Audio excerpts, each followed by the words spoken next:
আসসালামু আলাইকুম বড় ভাই, পেঁয়াজ পাল্লা কত? বস্তা বস্তা নিলে কেজি কত পড়ে ভাই? আসসালামু আলাইকুম গাইজ, আজকে দেখাবো পেঁয়াজের বাজার। আর আছি আমি কচুক্ষেত বাজার। আর কচুক্ষেত একটা বড় পেঁয়াজের আড়তে আমরা ঢুকে গেছি। আমার সাথে আছেন আমার কলিগ ইমরান ভাই। আমরা দুজন বাজার ভিজিট করছি, কচুক্ষেত বাজার। আর পাশাপাশি দেখছি পেঁয়াজের বাজার হঠাৎ করে দাম কমে গেল কী কারণে, সেটা দেখার চেষ্টা করতেছি। আমরা চলে এসেছি একটা দোকানে।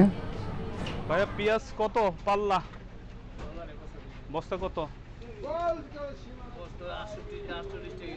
48 টাকা কেজি পড়তেছে, মানে পার কেজি পড়বে 48। একটা দোকান দেখার পর আমরা আর একটা দোকানের দিকে যাচ্ছি। সাথে আছেন ইমরান ভাই। চলে এসেছে আরেকটা দোকান। আসসালামু আলাইকুম বড় ভাই, পেঁয়াজ পাল্লা কত? বস্তা বস্তা নিলে কেজি কত পড়ে ভাই?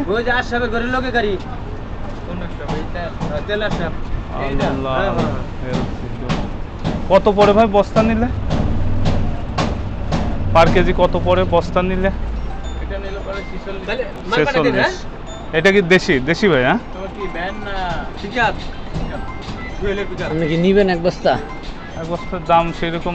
আর ভাই ওইটা কত? মানে ওগুলো তো সব সেম তাই না? আপনার পিছনে যেগুলো আছে ওইটা 46 পড়বে।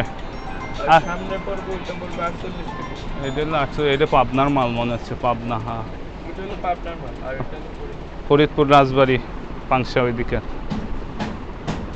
পেঁয়াজের দেখছেন কালারটা 2 টাকা কেজিতে বেশি। কে কারণ?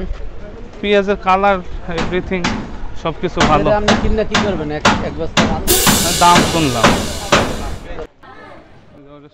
কি অবস্থা আকাশ? ভালো আছো ভাইয়া? কেমন চলতেছে? সাবান কি লাগবে না? চলতেছে, গেছে তো কিছু আলহামদুলিল্লাহ। হ্যাঁ হ্যাঁ, কিছু গেছে বেশি। হ্যাঁ, আচ্ছা ভাই। হঠাৎ করে আকাশ ভাইয়ের সাথে দেখা, সুমন ট্রেডার্সে চাকরি করেন। চলে যাচ্ছে সোয়াদ এন্টারপ্রাইজে। বড় ভাই আগে টিয়া বাবু এই দিতে পারবি না। এটি বাদ কালকে তো নগদ দিয়ে দেন, তাহলে তো হয়ে যায়। আর সামনেই তো কইলাম কালকে এক বস্তা মাল দিয়ে নগদ টাকা দেন, ওইটা পরে দিন। বাইতে ব্যাংক ডাকাতি করতে হবে, তারপরে উপায় নেই। 3000 টাকা দিতে ব্যাংক ডাকাতি করা লাগবে।